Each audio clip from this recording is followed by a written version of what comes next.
Hello everyone, welcome back to this channel. This is Kavya Agarwal. तो अभी 12th वालों का प्री बोर्ड सीज़न चल रहा होगा और आप लोग काफ़ी टेंस्ड होंगे कि कैसे हमें सब कुछ करना है, सिलेबस किस तरह से पूरा करना है, अगर मार्क्स कम आए तो क्या होगा, हाफ ईयरलीज वैसे ही अच्छे नहीं हुए, अब अगर प्री बोर्ड्स भी अच्छे नहीं हुए तो बोर्ड्स में क्या होगा। तो बहुत सारे क्वेश्चंस हैं, बहुत ज़्यादा टेंशन है और हो सकता है आप लोगों के प्री बोर्ड्स अभी स्टार्ट हो चुके हों या फिर होने वाले हों। तो हम लोग आज के इस वीडियो में कुछ इम्पॉर्टेंट पॉइंट्स डिस्कस करेंगे जिनका आपको बहुत ध्यान रखना है before giving your pre boards. ठीक है, कुछ इंपॉर्टेंट चीज़ें डिस्कस करते हैं और आपकी टेंशन भी थोड़ी कम हो जाएगी। चलिए फिर वीडियो को शुरू करते हैं और देखते हैं क्या क्या इंपॉर्टेंट चीज़ें हैं, क्या क्या इंपॉर्टेंट बातें हैं जिन्हें हमें बहुत ध्यान से सुनना है। आ जाइए, चलो यार स्टार्ट करते हैं। मैंने सभी पॉइंट्स यहाँ लिख दिए हैं और इनको वन बाय वन हम लोग डिस्कस करते हैं। देखो, सबसे पहली चीज़ क्या लिखा हुआ है मैंने, study well, take pre boards very seriously, very important. देखो यार, 3 तरह के स्टूडेंट्स होते हैं, 3 कैटेगरी होती हैं। एक जिन्होंने अभी तक कुछ भी स्टार्ट नहीं करा है, ठीक है। दूसरे होते हैं जिनका 50% सिलेबस डन है और 50% बाकी है। और तीसरे होते हैं जिनने सब कुछ कर लिया है, अब वो बस रिवीजन कर रहे हैं। ठीक है, तो आप किसी भी कैटेगरी में क्यों ना हो, आपको अपने प्री बोर्ड्स को बहुत ही ज़्यादा सीरियसली लेना है। ठीक है, हम लोग कई बार ऐसे देखते हैं कि ठीक है यार, यूनिट टेस्ट हैं, हो जाएगा, हाफ ईयरलीज हैं, हो जाएगा, प्री बोर्ड्स हैं, वो भी हो जाएगा। हम इन सभी चीज़ों को फॉर्मेलिटी के रूप में देख रहे होते हैं, जो कि गलत है। ठीक है, ऐसा बिल्कुल मत करना। ये मत सोचो कि हम तो बस सीधा बोर्ड्स में अपना जलवा दिखाएंगे, ऐसा नहीं करना। आपको अपने प्री बोर्ड्स को काफ़ी सीरियसली लेना है और पढ़ के फिर देना है। ठीक है, प्रिपेयर करो, टाइम तो अभी भी है आपके पास, राइट। तो अगर अभी तक आपने स्टार्ट नहीं भी किया है तो अभी स्टार्ट करो, अच्छे से सिलेबस देखो, क्वेश्चंस करो, कॉन्सेप्ट्स बनाओ और प्रिपेयर करके प्री बोर्ड्स दो। ठीक है, प्री बोर्ड्स को बहुत ही सीरियसली लेना है बिकॉज इससे आपकी प्रैक्टिस होगी for your board exams, for your final exams. ठीक है, हमें अच्छे से प्रिपेयर करना है, राइट। तो प्री बोर्ड्स को सबसे पहले तो सीरियसली लो, कोई फॉर्मेलिटी नहीं है, ध्यान से पढ़ के फिर करना है। और सभी रिसोर्सेज आपके पास हैं जहाँ से आप पढ़ सकते हो, तो अच्छे से उन रिसोर्सेज का यूटिलाइजेशन करके बढ़िया तरह से पढ़ो। ठीक है, जिससे हमारे लिए बोर्ड्स की प्रैक्टिस हो जाए। ठीक है, ये हमारे लिए क्या है यार, प्रिपरेशन चेक कर रहे हैं आपके प्री बोर्ड्स, तो अच्छे से पढ़ेंगे तभी तो बोर्ड्स में कुछ अच्छा होगा, राइट। तो सबसे पहली चीज़ तो यही करनी है कि ध्यान से पढ़ना है।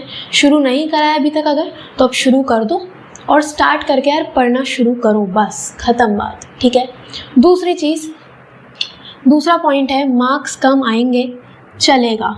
ठीक है, वेरी इंपॉर्टेंट, जिसकी सबसे ज़्यादा टेंशन होती है कि हमने तो हाफ ईयरलीज दिए और उसमें काफ़ी ख़राब रिजल्ट रहा, अब प्री बोर्ड्स का डर है। तो यार देखो, बहुत सिंपल चीज़ है, प्री बोर्ड्स में 2 चीज़ें होती हैं। पहली चीज़, जो आपका पेपर आता है प्री बोर्ड्स में, वो थोड़ा सा डिफ़िकल्ट आता है, ठीक है, as compare to your board exam. और दूसरी चीज़, जो चेकिंग होती है बोर्ड्स की, प्री बोर्ड्स की, वो भी थोड़ी सी स्ट्रिक्ट होती है। ठीक है, अगर देखो यार, होता क्या है, आपके जो स्कूल टीचर्स हैं वही आपका पेपर बना रहे हैं, राइट। तो वो क्वेश्चंस थोड़े से टिपिकल, थोड़े से ट्रिकी क्वेश्चंस डालते हैं प्री बोर्ड्स में, जिससे आपकी प्रैक्टिस हो पाए फॉर योर बोर्ड एग्जाम्स। तो यस, थोड़ा सा जो लेवल है क्वेश्चंस का वो हाई होता है इन योर प्री बोर्ड्स। ठीक है, दूसरी चीज़, चेकिंग भी थोड़ी सी स्ट्रिक्ट होती है, आपका हर एक पॉइंट अच्छे से चेक किया जाता है, छोटी छोटी चीज़ों पे मार्क्स कट कर दिए जाते हैं in case of your pre boards. ठीक है, तो अगर आपके मार्क्स कम आते भी हैं प्री बोर्ड्स में तो उसके लिए टेंशन मत लेना कि यार ये क्या हो गया, चलता है। ठीक है, प्री बोर्ड्स में नंबर कम आते हैं। ओके, अगर मैं अपनी बात करूँ तो मैंने 3 साल पहले अपनी 12th क्लियर करी और मेरे इकोनॉमिक्स की बात है, इकोनॉमिक्स के प्री बोर्ड में कंप्लीट सिलेबस आया था और मेरे अराउंड 40 मार्क्स आए थे आउट ऑफ 80। ठीक है, तो 50% मेरे मार्क्स आए थे। बट अगर मैं बोर्ड्स की बात करूँ तो बोर्ड्स में आई स्कोर्ड अराउंड 96 और 97 out of 100 in my economics exam. तो कैसे हुआ, बिकॉज मुझे पता चल गया कि हाँ, प्री बोर्ड्स में जो लेवल है वो डिफ़िकल्ट आता है। ठीक है, तो उसके वजह से टेंशन में बताना कि अगर प्री बोर्ड्स में नंबर कम आए तो बोर्ड्स में भी नंबर कम आएंगे, ऐसा कुछ भी नहीं है। ठीक है, पहली चीज़, प्री बोर्ड्स का जो क्वेश्चंस का लेवल है वो हाई रहता है और दूसरी चीज़, चेकिंग भी थोड़ी सी स्ट्रिक्ट होती है as compare to your board exams. ठीक है, तो अगर नंबर कम आ रहे हैं तो उसकी वजह से टेंशन बिल्कुल मत लेना।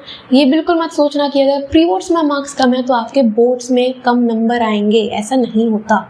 ठीक है, इसके बाद प्री बोर्ड्स 2 भी होंगे तो उसमें और बेटर परफॉर्म करना है। ठीक है, दूसरी चीज़ वेरी इंपॉर्टेंट इसी में, चेक योर मिस्टेक्स।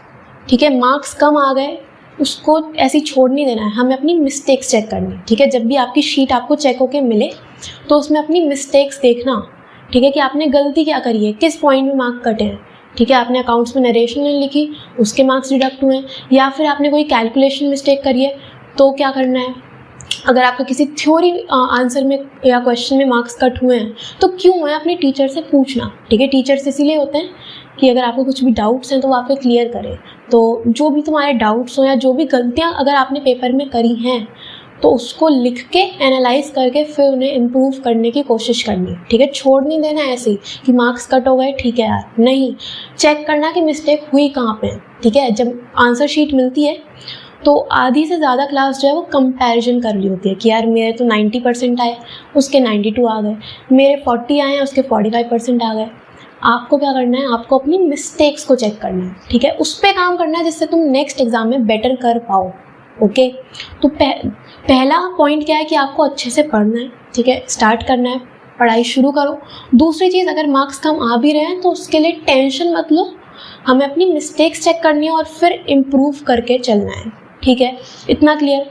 उसके बाद तीसरा पॉइंट है present your answers very well, very important. देखो, हम लोगों को अपने प्री बोर्ड्स को इस तरह से अटेम्प्ट करना है कि जिस तरह से आप अपना बोर्ड का एग्ज़ाम दे रहे हो। ठीक है, अगर हम बीएसटी की बात करें तो बीएसटी में आंसर्स प्रेजेंट करने के लिए कुछ टेक्निक्स होती हैं कि आप कीवर्ड्स लिखो। ठीक है, आप अपनी अच्छे से हेडिंग्स बना के चलो, फ्लो चार्ट्स बनाओ और इम्पॉर्टेंट वर्ड्स को हाईलाइट करो, डायग्राम्स बनाओ, पॉइंट्स में आंसर लिखना है। तो ये सभी प्रेजेंटेशन का ही एक तरीका है।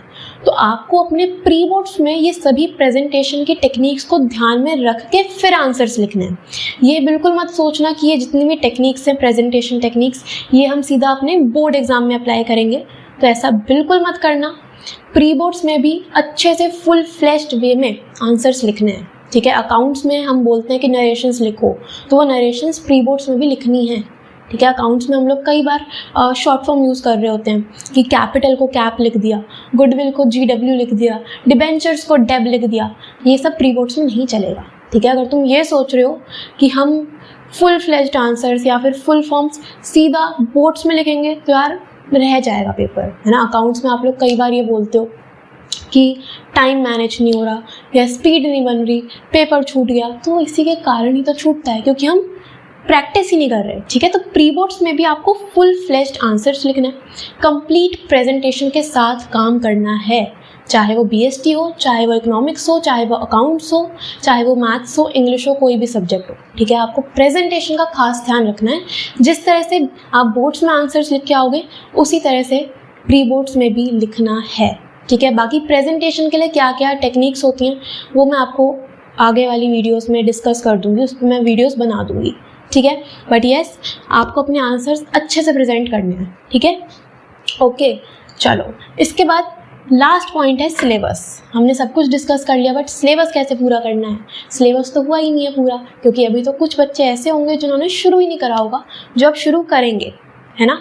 तो देखो यार, सिलेबस की अगर मैं बात करूँ तो बहुत ही कम बच्चे होते हैं जिनका प्री बोर्ड्स तक पूरा सिलेबस कंप्लीट हो चुका होता है, ऐसे बहुत कम होते हैं। तो आपको करना क्या है कि मान लो अकाउंट्स के पेपर में आपके पास पूरी बुक आ रही है कि हमारे पास पार्टनरशिप से भी क्वेश्चंस आएंगे। ठीक है, पार्टनरशिप से हमारे पास क्वेश्चंस आएंगे, हमारे पास कंपनीज अकाउंट भी आ रही है और एनालिसिस की बुक भी आ रही है। ठीक है, कंप्लीट सिलेबस आपके प्री बोर्ड्स में मान लो आ रहा है। ठीक है, जो कि आ भी जाता है और आपको लगता है कि मैंने पार्टनरशिप पूरी अच्छे से पढ़ ली है, एक एक पॉइंट मुझे पता है, एक एक कॉन्सेप्ट मैंने पढ़ लिया है, बट कंपनीज और एनालिसिस वाली बुक में मैं अभी कम्प्लीटली प्रिपेयर्ड नहीं हूँ। तो आपको करना क्या है कि आपका जब एग्ज़ाम हो तो पेपर में पार्टनरशिप से रिलेटेड जितने भी क्वेश्चंस आए वो आपको अच्छे से अटेम्प्ट करने हैं, वो आपके करेक्ट होने चाहिए, वहाँ पे कोई गलती नहीं होनी चाहिए।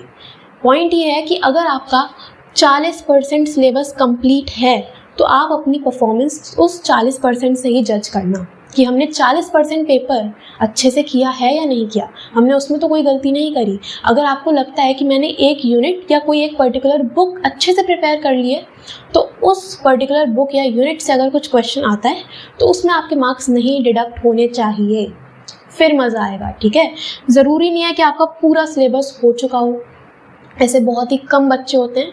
तो इसलिए मैंने ये चीज़ बताई कि अगर आपका कुछ परसेंट कंप्लीट है तो उसमें आपके मार्क्स नहीं कट होने चाहिए। ठीक है, बाकी हाँ, सिलेबस अच्छे से प्रिपेयर करो, कंप्लीट करने की कोशिश करो। और दूसरी चीज़ वेरी इंपॉर्टेंट, यही मैं लिख देती हूँ, डोंट रश। डोंट रश का मतलब क्या है कि एक बार मुझसे किसी ने भी पूछा था कुछ टाइम पहले कि प्री बोर्ड्स आ रहे हैं तो मैं 10 या 20 दिन में अपना सिलेबस कंप्लीट करूँगी, मैं सारे क्वेश्चंस भी बनाऊँगी, मैं अपने सभी कॉन्सेप्ट्स भी पढ़ लूँगी, मैं सैम्पल पेपर भी करूँगी और मैं रिविजन भी कर लूँगी। ऐसा नहीं करना। 10 या 20 दिन में तुम पूरा सिलेबस कैसे कर लोगे ये बताओ पहले तो। ऐसा हो ही नहीं सकता यार, ऐसा करना भी नहीं है। हमें सिलेबस को भगाना नहीं है, आराम से करना है। नहीं तो क्या होगा यार, तुम्हारे प्री बोर्ड्स में मार्क्स आ जाएंगे बट प्री बोर्ड्स के बाद क्या पढ़ा सब भूल जाओगे, कोई पॉइंट ही नहीं है। बोर्ड्स में याद क्या रहेगा फिर? तो आपको बहुत ध्यान से सिस्टमैटिक मैनर में काम करना है। जितना कर लिया है उसको स्ट्रॉन्ग बनाओ, बाकी धीरे धीरे अपना सिलेबस कंप्लीट करते चलो। ठीक है, अल्टीमेटली बोर्ड्स के लिए हमें पढ़ना है तो बोर्ड्स तक आपको चीज़ें याद रहनी चाहिए। इस तरह से पढ़ो, सिलेबस को भगाओ मत। ठीक है, ये जो मैंने तुम्हें टेक्निक बताई है कि अगर 40% सिलेबस कंप्लीट है तो 40% जो आपका क्वेश्चंस आ रहे हैं वो आपके करेक्ट होने चाहिए, वहाँ पे कोई गड़बड़ मत करना। ठीक है, फिर मज़ा आएगा। बाकी हाँ, सिलेबस को भगाओ मत, आराम से करो, टॉपिक समझो, क्वेश्चंस करो, इस तरह से करना है। ठीक है, जिससे हमारे बोर्ड्स में बढ़िया मार्क्स आ पाएँ। ठीक है, तो बोर्ड्स को भी ध्यान में रख के फिर काम करना है और ये सभी पॉइंट्स को बिल्कुल दिमाग में सेट कर लो और फिर पढ़ो। सबसे पहले स्टडी वेल, प्री बोर्ड्स को सीरियसली लेना है। ठीक है, फॉर्मेलिटी नहीं है, तो ध्यान से पढ़ने की कोशिश करो और शुरू कर दो। ठीक है, दूसरी चीज़, अगर मार्क्स कम आ भी रहे हैं तो चलेगा, मैंने तुम्हें बता दिया ऑलरेडी कि प्री बोर्ड्स का जो लेवल है वो हाई रहता है हमेशा, और हमें अपनी मिस्टेक्स को चेक करना है कि आपने गलतियाँ क्या की हैं।